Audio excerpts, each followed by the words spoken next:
안녕하세요. 헌법 강사 이주성입니다. 네.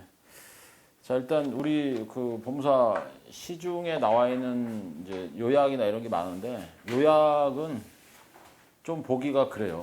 요약은 보기가 공부가 좀 된 사람이 보면 괜찮은데 좀 득점을 좀 해야겠다 싶으면 의외로 잘 안 봐집니다. 그래서 되도록이면 이렇게 서술되어 있는 것 중에 이제 우리 시중에 나와 있는 9급 7급 그 다음에 법무사용이 돼가지고 제일 얇은 거예요. 제가 억지로 얇은 걸로 골랐습니다. 그 대신에 내용은 또 충실하고 우리 법무사 올해 문제도 봤지만 제가 봤지만 기출문제 봤지만 그 최신 판례는 다행히 많이 나오진 않아서 그래도 최신 판례 나중에 한번 하셔야 됩니다. 이렇게 한 2-3시간 정도만 해가지고 뭐 이렇게 최신 판례 그 다음에 뭐 다른 과목을 이미 공부하셨으니까 뭐 공부하시는 거 잘 아시겠지만 뭐니 해도 이 헌법은 또 실무법하고는 또 달라서 아직까지는 이론이 좀 많아요. 근데 이제 특히 판례, 헌재 판례가 우리는 사실은 거의 80% 정도, 7-80% 비중이고 그 다음에 조문이 이제 없으신가요? 헌법 조문? 조문 이거 한번 복사해서 여러분이 가져오셔야 돼요. 요걸로 제가 한번 복사를 해드는가 해서 이거 조문 제가 나중에 한번 쭉 한번 할 겁니다. 마무리 질 때. 왜냐면 조문에서 한 3문제, 2문제 나와요. 조문 나오면 다 맞아야죠. 그죠? 그거 하시고. 그 다음에, 여기 이제 약간 뭐 필요 없는 거. 특히 이제 사람 이름은 안 나옵니다. 헌법에서. 사람 이름 안 나오니까 사람 이름 나오면 고민하실 건 별로 없어요. 다만 이제, 이게 헌재 판례다 보니까 판례 문구를 되게 신경을 많이 쓰셔야 돼요. 그래서 특히 이제 우리가 순발력이 좀 딸리긴 해도 반복이죠. 시험은 반복이에요. 뭐 순발력은 그건 뭐 그것도 중요한 문제긴 하지만 우리 시험에서는 순발력까지는 필요 없고 반복해서 그러니까 앞으로 이 교재를 우리 내년 시험까지 5번. 근데 이제 처음에 볼 때 이만큼이지만 점점 이제 양이 줍니다. 자기가 줄이셔야 돼요. 밑주신 거 위주로 보시고 그렇게 해서 그것만 계속 반복해서 보시는 거예요.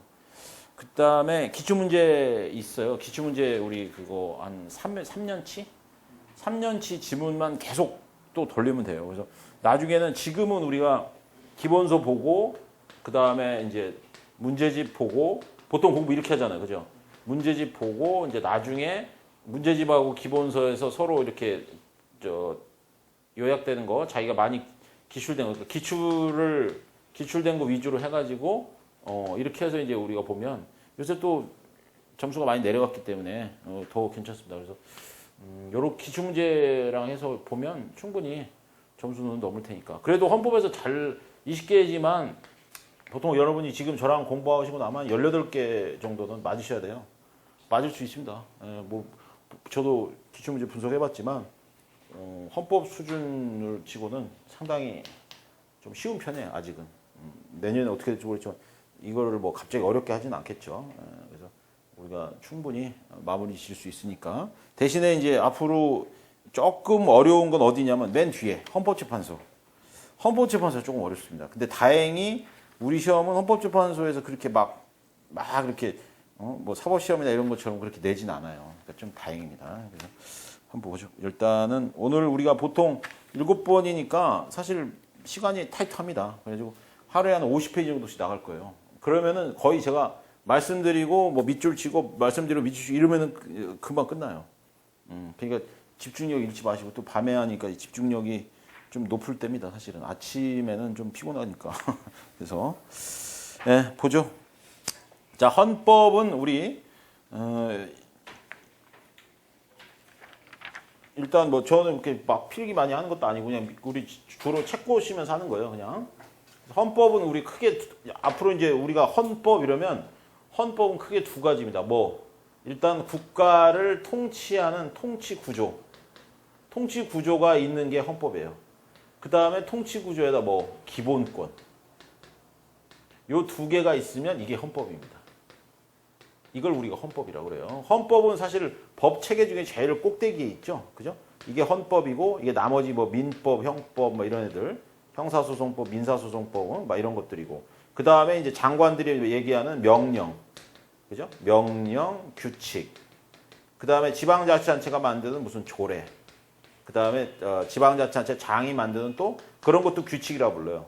여기도 규칙이면 여기도 규칙입니다. 그래서 이런 애들이 다 모아져서 이제 제일 윗단계가 헌법입니다. 헌법. 그죠? 그래서 헌법은 국가의 기본법이다. 이런 말을 우리가 쓰고 있죠.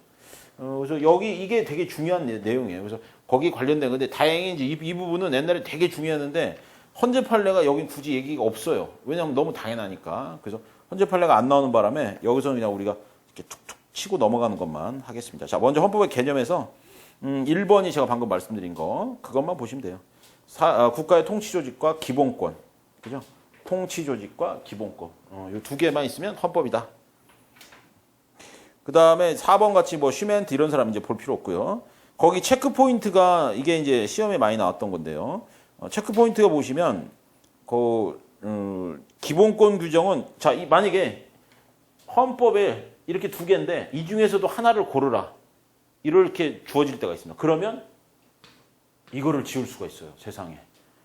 헌법이야말로 우리 기본권 중에 기본권인데 놀랍게도 이걸 지워버릴 수가 있습니다. 왜 그러냐 했더니 헌법이라는 건 말 그대로 우리가 무인도에 가서 우리가 여러 명이서 한 10명이서 갔다. 그러면 10명을 어떻게 하면은 잘 운영할 수 있는가? 그게 그 무인도의 헌법인 거예요. 무슨 말인지 아시겠죠? 그 조직체가 어떻게 잘 돌아갈 것인가? 그걸 만드는 게 헌법이라서 기본권은 나중에 생각한다는 거예요. 기본권은. 사실은 지금 우리가 되게 기본권이 중요하다고 생각하는데 그거는 헌법이 진화돼서 최종 단계고 처음엔 이겁니다. 통치구조. 그래서 그 말이 나온 거예요. 점첩. 이게 기출 지문들이에요. 기출 지문들.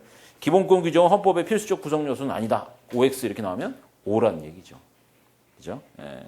그 다음에 우리가 다른 나라 헌법을 잘 안 봐요. 근데 요거는 꼭 봐. 뭐? 미국 거.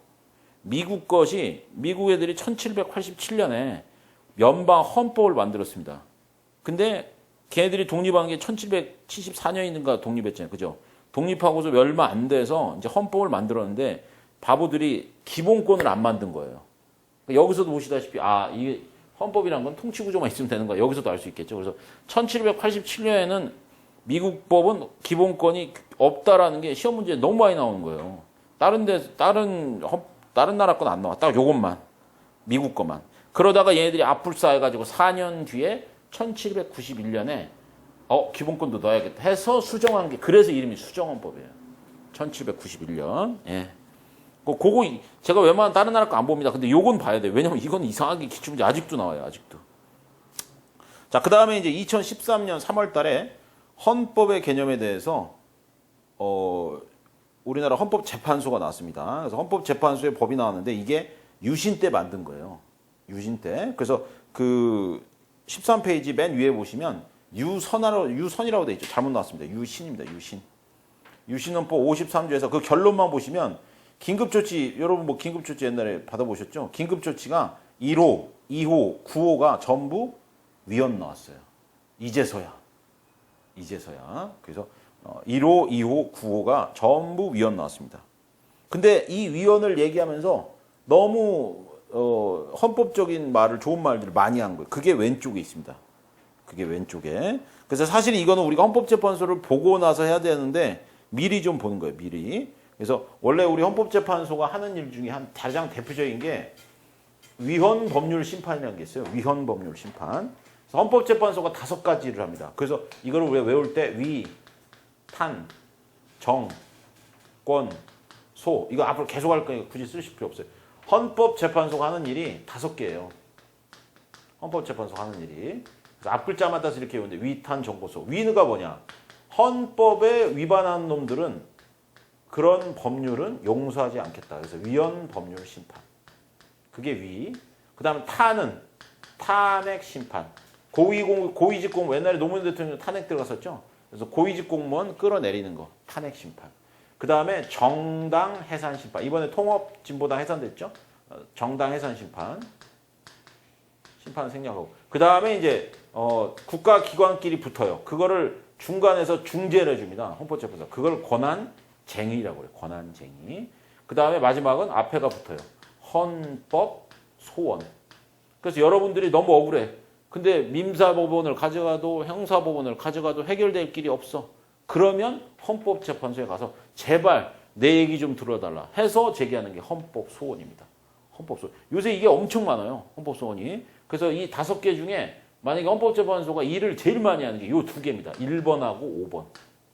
1번하고 5번의 퍼센티지가 거의 한 97%예요. 나머지는 몇 년 가도 있지도 않아요, 잘. 정당에서 뭐 이번에 오랜만에 하나 들어왔고, 탄핵 심판할 일 거의 없죠. 서로 눈치 보면서 끝내니까. 권한쟁의 같은 경우도 그냥 알아서 자기들끼리 해결하는 게 많아요. 실제로 얘네 둘만 어마어마하게 들어갑니다. 실제로 제 수강하시는 분 중에 예전에 그 아까 말씀드렸던 60대 분께서 사법시험을 보러 갔는데 화장실에 너무 오래 계신 거예요. 빨리 나와야 되는데 이 양반이 거기서 책을 더 보겠다고 욕심을 부린 거예요. 근데 이제 원래 그 종칙이 5분 전에 들어와서 앉아 있어야 되거든요. 그래서 이분 아직 종이 안 쳤으니까 끝까지 버틴 겁니다. 그러다가 종칙이 1분 전에 그제서야 나온 거예요. 근데 나오니까 그 우리 저 규칙에 그런 말이 있거든요. 5분 전에 앉아 있어야 된다고. 저 감독관이 안 들어보준 준 거예요. 그래가지고 시험을 못 보셨어요. 그래가지고 그분이 헌법소원 제기한 거예요. 그래서 이번에 헌재 판례가 나왔습니다. 2015년에. 근데 합헌이야. 그거는 그 사람을 정당한 업무기 때문에 그거에 대해서는 네가 수험생이 잘못했다. 이렇게. 그렇게 이제 그분 억울한데 어디 가서 할 말이 없잖아요. 그걸 가지고 민사를 갑니까? 형사를 갑니까? 그러니까 이 양반이 간 데가 여기에 헌법소원. 그러니까 여러분이 사시다가 억울한 일 있으면 이거 한번 해볼까? 하면 그건 진짜 헌법소원 사유가 되는 거예요. 뭐 특히 뭐 법률이라든가 공무원의 행위라든가 뭐 이런 것들이 마음에 안 든다. 그러면 이제 이거 하시면 돼요. 나중에 여러분이 이제 법무사 되셔도 마찬가지예요. 구청과의 관계가 별로 안 좋은데 보니까 얘들이 좀 부당하다. 그러면 이걸로 하면 돼요. 그거는 요건만 가져가면 됩니다. 어쨌든 요 5개인데 지금 우리 해야 되는 거 요거 위헌법률 심판. 위헌법률 심판은 이걸 아무거나 다 잡으면 안 되겠죠. 딱 하나만 잡아요. 요것만. 법률만 잡습니다. 법률만. 아까 말씀드린 것처럼 헌법 밑에 법률이 여러 개 있었고 법률 밑에 막 명령, 규칙 막 이런 애들이 있었죠. 이런 따까리들은 안 잡는 거예요. 오로지 법만 잡습니다. 법만. 이게 그 얘기란 거예요. 여기서. 근데 법만 잡는데 이름이 법으로 안 돼 있는 애들이 있어. 효력은 법이랑 똑같은데. 그래서 그게 여기 나옵니다. 자, 어떤 거냐. 두꺼운 글씨 나오죠. 점 2번째 거. 대통령 긴급 조치. 이게 유신시대 긴급 조치잖아요. 지금은 비상 우리 계엄 조치 같은 거. 긴급 조치가 이름은 조치지만 법률이 아니잖아요. 이름은. 근데 법률하고 효력이 똑같아요. 그러니까 누가 잡아 얘를? 헌법재판소가 잡겠다는 겁니다. 그 얘기를 먼저 했고요. 그 다음 대통령 긴급조치가 위헌이라는 거를 도대체 어떤 걸 기준으로 하느냐. 그게 준거라는 용어입니다. 어떤 걸 기준으로 하냐 했더니 지금 유신시대 나왔죠. 그래서 헌법이 지금 사실은 걸려있는 게 2개예요. 유신헌법하고 지금 1987년에 만든 우리가 지금 여기 쓰고 있는 게 60헌법이잖아요. 60. 9차 개헌이거든요. 9차 개헌 혹은 60입니다. 지금. 60시대 헌법이에요. 요새 우리가 뭐 무슨 정부, 박근혜 정부, 뭐 노무현 정부 이렇게 정부라고 하지 사실 이 공화국이라면 안 쓰지만 엄밀히 말하면 우리는 육공화국이에요. 육공화국. 공화국 형태로는. 그래서 유신헌법하고 유신헌법에서 만든 거고 긴급조치가 유신헌법에서 나온 거거든요. 그 다음에 9차 때 나온 거니까 기준을 이걸로 할까 이걸로 할까 고민을 한 거예요. 그랬더니 헌재가 뭐라고 하냐면 야 기준은 항상 지금이 기준 아니냐. 그러니까 현행헌법이라고 한 겁니다. 이거를 시험 문제 뭐라고 내요? 유신헌법이라고 그러면 헌재는 유신헌법이 기준이라고 했다. 그럼 X인 거예요. X. 아시겠죠? 그러니까 이 말과 여러분이 그래서 나중에 꼭 문제집을 꼭 같이 푸셔야 돼요. 나중에 이거 다 하시고 나서. 제일 좋은 방법은 집에 가서 복습하실 때 헌법할 때만 일단 헌법을 하시는데 문제집 같은 거 기출문제 이렇게 얇은 거 있으면은 보시던 거 있으면은 그것만 이렇게 같이 보셔도 좋습니다. 없으시면 뭐 나중에 볼 때 보고. 근데 지금 제가 말씀드린 게 전부 기출 지문이에요. 그 다음에 3번째 거 점에는 요거는 4번째 점이죠. 요거는 이제 재판의 전제성을 인정했다는데 요거 전제성은 헌법재판소 갈 때 말씀드릴게요. 이건 좀 어렵습니다. 이거 설명하는데 한 10분 걸려요. 그러니까 이건 좀 냅두고. 예. 요게 지금 2013년 거니까 이거는 지금 충분히 나올 수 있는 겁니다. 그죠? 실제로 나오기도 했고. 예. 그렇게 해서 이제 왼쪽 끝났고요. 그 다음에 이제 헌법 개념의 이중성. 헌법 개념의 이중성은 중요하지가 않아요. 이거는 별로 다행입니다. 그죠? 이거는 예전에는 자주 나왔는데 요새는 중요하지 않습니다. 그래서 법실중주의 그거 얘기는 할게요. 먼저 우리 그 헌법에 대해서 효력을 논의하는 학자들이 셋이 있었습니다. 그 세대 학자들이 이제 법실증주의, 그 다음에 뭐 거기 나오는 법실증주의, 그 다음에 결단주의, 통합주의 있었는데 이거는 뭐 지금 시험에는 아예 나오질 않으니까 그거는 그냥 내비두시고. 근데 딱 한마디씩만 할게요. 뭐냐면 법실증주의는 이 사람들은 오로지 법이 최고다. 실증이란 말이 법만 최고다 이겁니다. 법만. 법이 최고다. 그래서 법대로만 하자는 거예요. 법대로. 법이 아니면 아무것도 아니에요. 얘들은. 그러니까 너무 법만 따지죠. 법 따지는 사람 치고 좀 다 빡빡하잖아요. 여러분도 뭐 법 공부하시지만 대부분 다 이제 중간에서 풀지. 그 다음에 이제 법실 중에 너무 딱딱하니까 이건 너무한 거 아니냐 해서 아니다. 누가 헌법을 만들었는지 그게 중요하다 해서 그게 칼 슈미트가 얘기하는 그 오른쪽 박스 위에 그게 칼 슈미트인데요. 슈미트가 얘기하는 결단주의입니다. 누가 결단했느냐가 중요하다. 그래서 우리는 헌법을 제대로 만들 수 있는 사람이 필요하다. 그게 군주이건 일반 국민이건 하여간 헌법을 만들어 나오고 이렇게 했는데 이 사람 이론에 누가 나왔어요? 칼 슈미트 이론 때문에 히틀러가 나왔습니다. 그래가지고 히틀러가 나와서 결단해도 된다는 거예요. 그래서 슈미트는 나치의 사실은 당원이었어요. 나중에. 그러니까 이렇게 선한 학자들도 이렇게 이용당하잖아요, 원래. 그 다음에 이제, 이거는 좀 너무한 거 아니냐. 이 두 개를 좀 합쳐서 항상 절충적인 게 나오잖아요. 그게 바로 통합주의입니다, 통합주의. 통합주의는 너무 법실주의처럼 딱딱하지도 않고, 그 다음에 결단주의처럼 너무 또 날로 먹지도 않아요. 그래서 중간에서 하기 때문에 통합주의는 우리가 제일 지금 현재 우리나라의 헌법에 대한 얘기가 통합주의가 다수입니다. 그런데 이 얘기를 들으면 참 재밌는데 나오질 않아. 이건 옛날에 한 20년 전에 헌법 이론이에요. 지금은 필요 없습니다. 우리 시험에 안 나오니까. 시험에 안 나온 건 철저히 넘어가 버려요. 지금 시간이 많지가 않으니까. 자, 그러면 역사적 발전 과정에서의 헌법. 거기 이제 용어만 설명할게요. 아까 제가 뭐라 했습니까? 헌법이라는 것은 통치 구조가 중요하다. 기본권도 있어야 된다. 그래서 옛날부터 나라가 생기기만 하면 만들어졌던 걸 우리가 고유한 의미의 헌법이라고 합니다. 고유한 의미의 헌법. 그래서 밑에 예 들어보세요. 예. 소련에도 헌법이 있다. 북한에도 헌법이 있다. 조선시대에도 경국대전이 있다. 구닥다리 같은 나라에서도 다 있었다. 그게 뭐? 그 나라의 기본 조직은 만들어놨을 거 아닙니까? 그래서 고유한 의미의 헌법은 어느 시대든, 그 뜻 두 번째 줄, 어느 시대 국가를 막론하고 헌법은 있다. 이게 고유한 의미의 헌법이에요. 근데 이제 이것도 이제 출제가 별로 떨어지고, 실제 출제 포인트 다음 페이지입니다. 14페이지 보시면, 자, 근대 입헌주의하고 현대복지국가인데, 요 두 개가 구별하는 문제가 나와요. 근대는 이제 우리 시민혁명, 서양 애들이 1800년대, 1700년대 영국의 시민혁명, 그 다음에 프랑스의 혁명, 미국의 독립혁명 이런 세 가지 혁명을 통해서 왕과는 달리 일반 사람들도 권리가 좀 있다. 아직 현대국가처럼 완전히 있다고 하지 않았고요. 그때는 왜냐하면 근대국가의 특징은 여자랑 그죠? 여자랑 애들은 갈아야. 여자랑 근대국가의 특징은 시민혁명이 생겼는데도 불구하고 여자들이나 그 다음에 이제 노동자, 그죠? 노동자. 그러니까 이때는 이제 부르주아라고 해서 돈 좀 많은 사람들 있죠. 그런 사람들이 기본권을 갖습니다. 옛날 그 전에는 어떤 시대?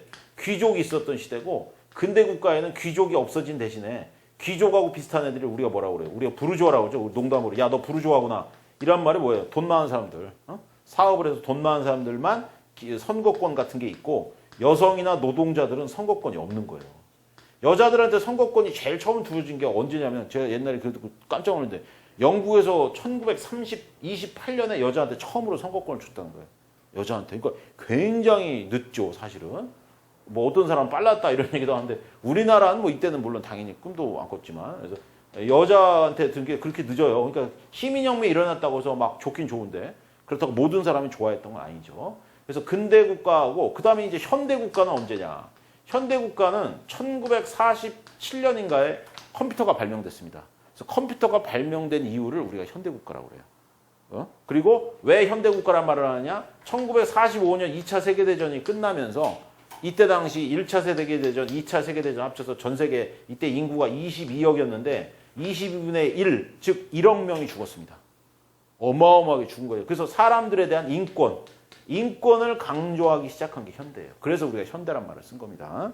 예, 그래서 1947년 하필이면 또 이때 인권과 더불어 컴퓨터가 발명이 돼서 이제 컴퓨터와 함께 우리가 이제 정보의 시대로 들어갔다 이런 말을 하죠. 그러면 법적으로도 뭔가 분명히 발전이 있겠죠. 그래서 서로 비교할게요. 자, 근대 입헌주의 국가 자유권적 기본권이 중요하다. 왜? 군주 왕한테 우리는 벗어나고 싶다 이거예요. 그죠? 이때는 자유가 최고입니다. 근대는. 그래서 그랬더니 이제 근대를 이렇게 인정을 했더니 나중에 누구 자유만 인정이 돼요? 공장주의 자유만 인정이 되는 거예요. 노동자는 완전히 그냥 옛날에 그랬잖아요. 막 그 올리버 트위스트 이런 애들 보면 막 7살 때부터 일하잖아요. 영국에서. 완전 잘못된 그런 자본주의 때문에. 그래서 오른쪽에 1번. 아니다. 생존권적 기본권이 중요하다. 자유권도 중요하지만 생존권이 더 중요하다. 그죠? 진정한 자유는 뭐예요?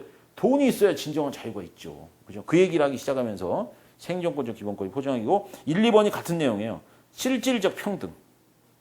그죠? 왼쪽은 형식적 평등, 오른쪽은 실질적 평등. 그러니까 근대에는 그냥 야, 너도 놀아도 되고 너도 놀아도 돼. 했지만 돈 많은 애는 마음껏 놀지만 돈 없는 애는 일하잖아요. 일하고 놀으려고 해도 일하잖아. 그게 형식적 평등입니다. 그랬더니 옆에 오른쪽에 실질적 평등. 아니다. 얘도 놀라고 얘기했으면 돈 줘서 놀게 해라. 그죠? 그런 얘기가 서로 바뀐 거고. 그 다음에 다시 왼쪽에 3번은 국민주권주의. 좋은 말이잖아요. 국민이 왕 대신에 국민이 주권이 있다. 그래서 이게 사실은 제일 좋은 말은 근대 입헌주의 제일 좋은 말은 이겁니다. 국민주권주의. 그죠? 그랬더니 국민이 또 다 같은 국민이 아니죠. 어떤 국민은 되고 어떤 국민은 또 인정 안 해요. 왜냐하면 선거권 안 주니까. 그래서 오른쪽에 4번 국민주권이 실질화. 그래서 지금은 19살만 넘으면 선거권 다 주잖아요. 옛날에는 재산이 얼마 있어야만 선거권을 줬습니다. 그래서 노동자나 여자들은 선거권이 없었다고요. 그 다음에 다시 이제 왼쪽에 근대 입헌주의 보면 대의제. 대의제란 건 뭐냐면 옛날에는 그리스 시대에는 사람이 별로 없으니까 모두가 선거하면 되는데 지금은 인구가 몇백만인데 어떻게 선거를 합니까? 그죠? 그래서 지금 이때 의회가 나온 거예요, 의회. 그죠? 국회. 그래서 대의제, 대신 의견을 말하는 것. 대의제란 말이죠. 그래서 대의제가 확립됐더니, 대의제 했더니 뭐예요? 국회의원이 딴짓하죠? 그러니까 이제 오른쪽에 뭐가입니까? 거기, 6번에 권력 분립의 변질화. 그죠? 권력 분립의 변질. 그러니까 의회가 너무 마음대로 하니까 이제 그걸 좀 어떻게든 잡아내려고 5번하고 6번이 나온 거예요. 현대 국가에서는. 그래서 실질적 법치, 그다음 권력 분립의 변질. 그다음에 근대 입헌주의는 다 원칙대로예요. 왕한테 독립한 지 얼마 안 됐기 때문에 6번처럼 고전적 권력 분립, 입법, 사법, 행정 딱 기계적으로 나눕니다. 그랬더니 이쪽에 오른쪽에 6번처럼 딱 나누기만 하면 뭐해? 행정이 할 일이 훨씬 많죠. 그러다 보니까 행정권이 다 한단 말이에요. 그래서 안 되겠다 해서 행정을 어떻게든 견제를 해야겠다 해서 권력 분립을 기능적으로 합니다. 기능적. 그래서 기능적이라는 단어가 중요해요. 기능적이냐, 그냥 형식적이냐, 이렇게. 네. 그 다음에 이제 오른쪽에만 볼게요. 7번 보시면 헌법재판소가 근대에는 없는데 현대에는 있습니다. 아까 왜? 위헌법률 심판 이런 애 잡으려고. 입법부가 법률을 만드는데 지들끼리 좋은 법을 만들어. 국회의원 월급 막 600만 원, 700만 원 이런 거 말이 안 되잖아요. 그래서 그런 법률을 없애달라 헌법소원을 제기할 수 있도록 헌법재판소가 생긴 겁니다. 좋죠.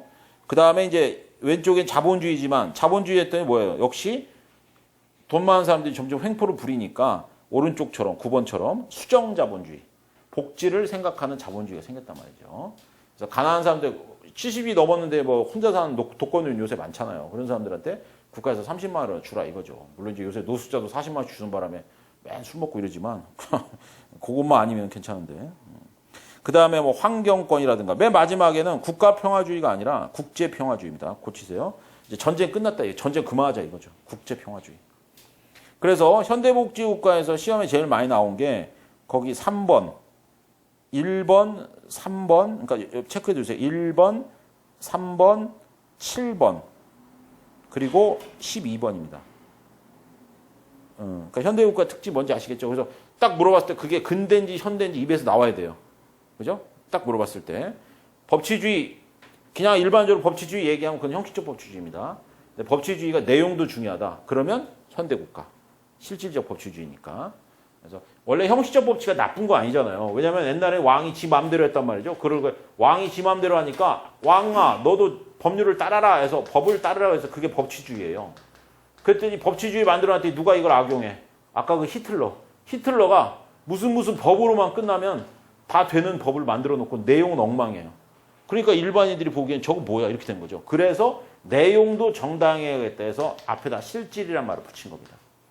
그래서 실질적 법치주의. 앞으로 우리가 쓰는 법률 용어 중에 실질이라는 단어가 나오면 그건 무조건 내용이라는 뜻이에요.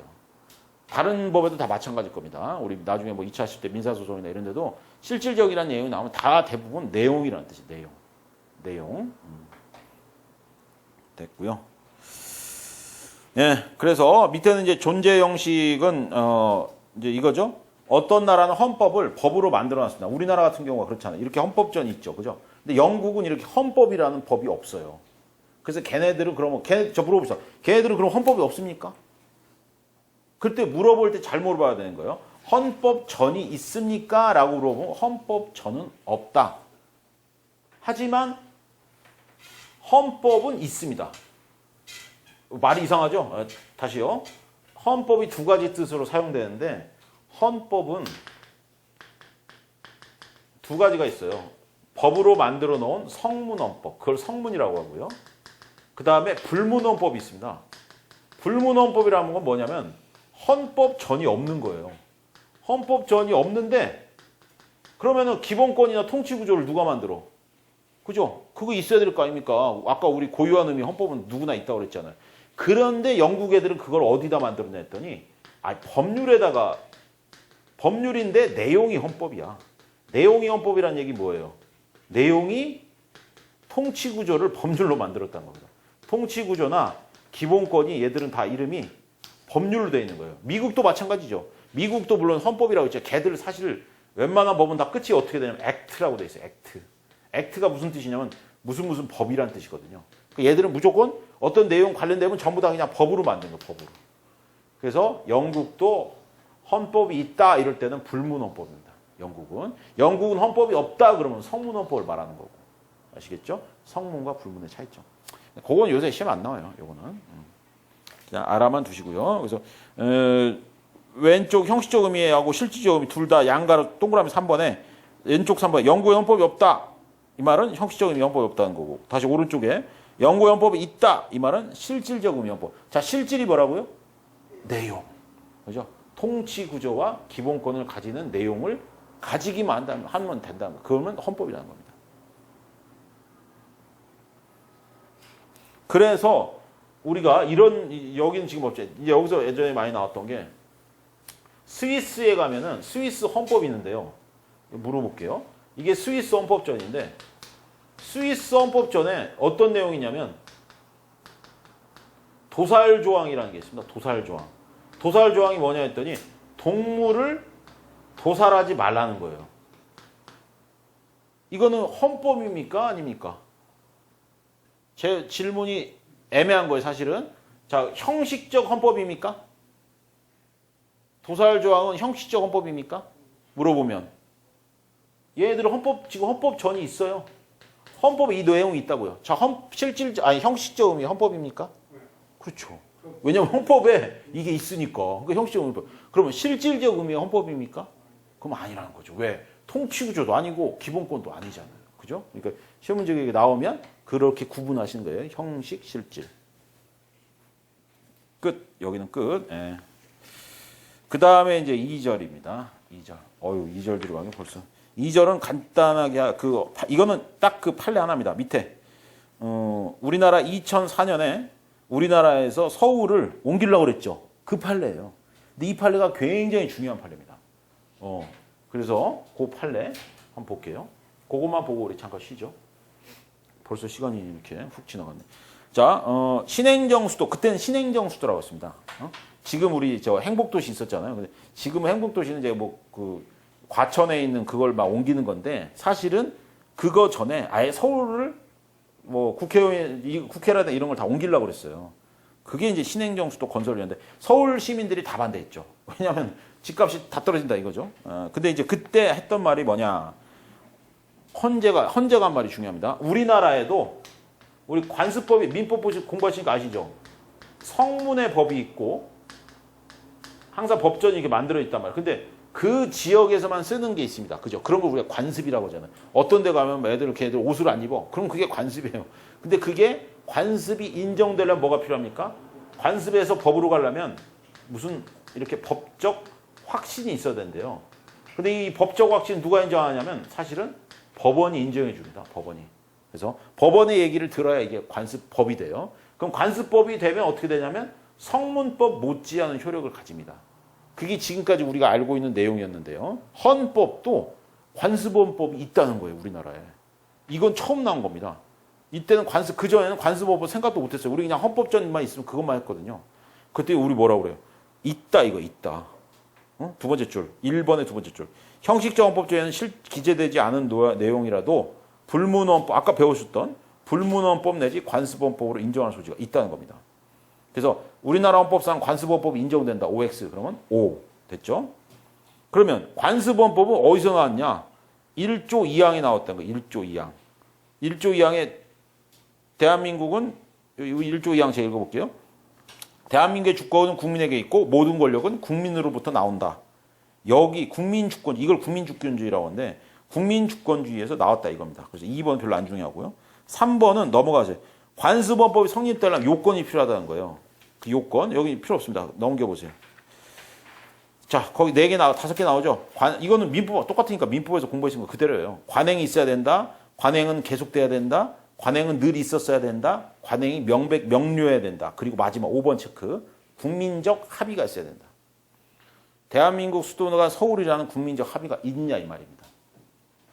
그래서 5번 보시면 우리나라 수도가 서울이라는 게 첫 번째 줄 끝에 전통적으로 존재해온 헌법적 관습이라는 거예요. 네? 그래서 대한민국 수도가 서울이라는 건 관습법으로 인정된다는 게 헌법재판소의 견해입니다. 물론 욕은 많이 먹었죠. 왜? 우리나라가 고구려 때부터 있었던 거 아닙니까? 고조선 때부터. 고조선에는 평양이고, 그죠? 고구려 때도 평양이고, 신라 때는 경주고, 그 다음에 고려 때는 개성이고, 이렇게 됐잖아요. 그게 사실은 그렇게 따지면은 다른 나라, 다른 지역도 다 그럼 서울이 돼야 되는데, 왜 이거 조선만 생각하냐, 이런 이제 약간 욕을 먹었죠. 그 다음, 6번 보시면, 요게 중요해요, 요게. 요게 시험에 나오면 이제 깜짝 놀라죠. 관습원법은 어떻게 개정하냐 이거예요. 이거 똑같죠. 관습법은 어떻게 개정하죠? 관습법을 개정하는 방법이 있습니까? 이게? 다른 관행이 시작되면 관습법이 바뀌죠. 어떤 애가 갑자기 옷을 입기 시작했어. 그러면 옷 안 입는 마을은 그걸 따르는 사람들이 한 50명 넘어가면 그 옷 입는 마을이 되잖아요. 그렇게 관습이 바뀌어야 되는데 이 헌법재판소는 특이하게 이런 논의를 전개합니다. 두 번째 줄에. 관습원법도 성문헌법과 동일한 효력을 가지기 때문에 최소한 헌법 130조에 의거해서 헌법 개정에 의해서만 개정될 수 있다. 이게 완전히 사실은 좀 이해가 안 가는 말입니다. 왜냐하면 우리가 민법에서 관습법은 성문법에 비해서 효력이 약하죠. 성문법이 없을 때만 관습법이 효력을 발생합니다. 그래서 만약에 성문법이랑 관습법이랑 붙었어요. 누가 이겨요? 성문법이 이기죠. 근데 얘는 똑같다는 거예요. 헌법재판소는. 그리고 관습법을 바꾸는 방법은 사실은 관행이 다른 관행이 존재해서 그게 다른 확신을 얻어야 되면 관행이 인정되는데 130조가 뭐냐면 헌법 130조가 뭐냐면 헌법 개정의 방법이거든요.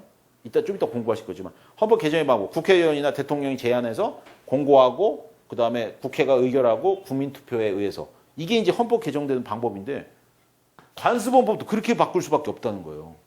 그래서 이것 때문에 도대체 왜 이러냐 했더니 대답을 안 해.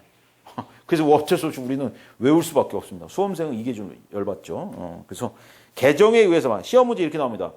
관습원법도 헌법 130조에 의한 헌법 개정에 의해서만 개정될 수 있다. 이런 질문 나오면 오란 말이에요. 단 성문헌법은 있던 거를 개정하면 되죠. 왜냐하면 법조문이 있으니까. 근데 관습원법은 어떻게 하냐 했더니 관습원법은 그동안 내용이 아무것도 없던 제로였기 때문에 관습원법을 폐지시키려면 관습원법과 다른 내용의 규정을 첨가만 하면 된다는 거예요. 첨가. 아무것도 없었기 때문에. 거기 나오죠. 네 번째 줄. 관습법 규범은 헌법 전에 그에 상반하는 법 규범을 첨가의 동그라미. 첨가하면 기존의 관습은 폐지된다는 겁니다. 무슨 말인지 아시죠? 그래서 만약에 대한민국 수도가 서울이다를 만약에 무슨 공주로 바꾸려고 한다. 그러면 대한민국 수도는 공주다라는 헌법을 만들면 서울이라는 관습은 없어진다는 거예요. 그래서 하는 말이 헌재가 미리 말씀드릴게요. 헌재가 여기서 뭐라고 하냐면 야 이렇게 만약에 바꾸려면 130조처럼 헌법 개정 절차를 거쳐야 되는데 왜 개정 절차를 안 거쳤냐 이 말이에요. 왜냐하면 이때 어떻게 이걸에서 공주 그러니까 신행정 수도로 가려고 그랬냐면 국회의원 여야가 합의했어요. 여야가 합의해서 법률을 만들었습니다.